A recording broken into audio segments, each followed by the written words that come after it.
नमस्कार, आदाब, सलाम दोस्तों। मैं आपका दोस्त शाहिद जयपुरी काफ़ी लंबे अरसे के बाद आज आपसे मुखातिब हूँ। दोस्तों, आप जैसा कि जानते हैं, आज एक्टिंग के बादशाह दिलीप कुमार साहब का 101वां जन्मदिन है और इस मौके पर हम दिलीप साहब को दिल से खिराज अकीदत पेश करते हैं। दिलीप साहब को एक्टिंग के अलावा भी बहुत से शौक़ थे और उनमें से एक शौक़ था क्रिकेट। जी हाँ दोस्तों, दिलीप कुमार साहब क्रिकेट खेलते भी थे, देखते भी थे और सुनते भी थे। दिलीप साहब ने कई चैरिटी मैचों में हिस्सा लिया। उन्होंने यशपाल शर्मा जैसे खिलाड़ी को इंडियन टीम में खेलने का मौका फराहम कराया। जब इंडियन टीम 1983 में वर्ल्ड कप जीता तो वानखेड़े स्टेडियम में एक जलसा रखा गया। उस जलसे में दिलीप साहब भी थे और दिलीप साहब ने अपनी तकरीर से सभी खिलाड़ियों की दिल से हौसला अफजाई की। उस वक्त दिलीप साहब ने किस तरह खिलाड़ियों की हौसला अफजाई की, ये आप इस ऑडियो क्लिपिंग में सुनिए। अकीदत,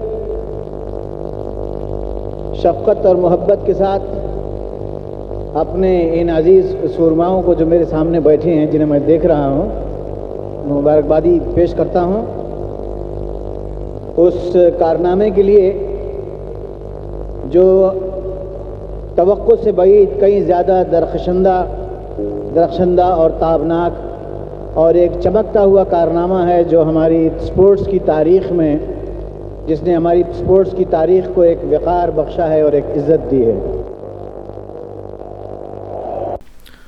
दोस्तों, ये मेरी खुशनसीबी है कि मुझे दिलीप साहब से मिलने और बात करने का मौका मिला। ये बात है 22 मार्च 1985 के दिन।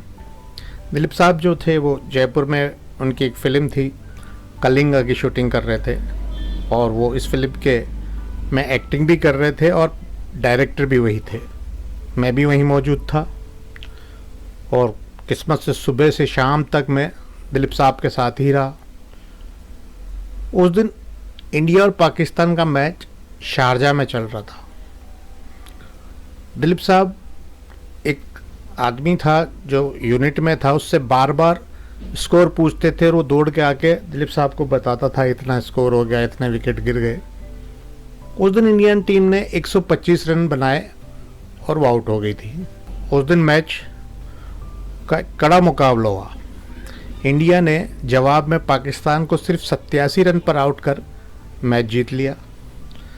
दिलीप साहब ने जैसे ही ये खबर सुनी, वे ताली बजाने लगे और एक जुमला उन्होंने कहा जो मेरे कानों में आज भी गूंजता है। वो था, आज तो पाकिस्तान में मातम हो गया होगा, और वो हंसने लगे। दिलीप साहब इंडियन टीम के बहुत बड़े मद्दा थे, उनके फ़ैन थे और चाहते थे कि इंडिया टीम हमेशा आगे ही रहे। खुदा उनको जन्नत में ऊंचा मुकाम अता करे। आपको ये छोटा सा किस्सा कैसा लगा, इसके लिए ज़रूर लिखिए। शुक्रिया। Subscribe now and press the bell icon. Never miss an update.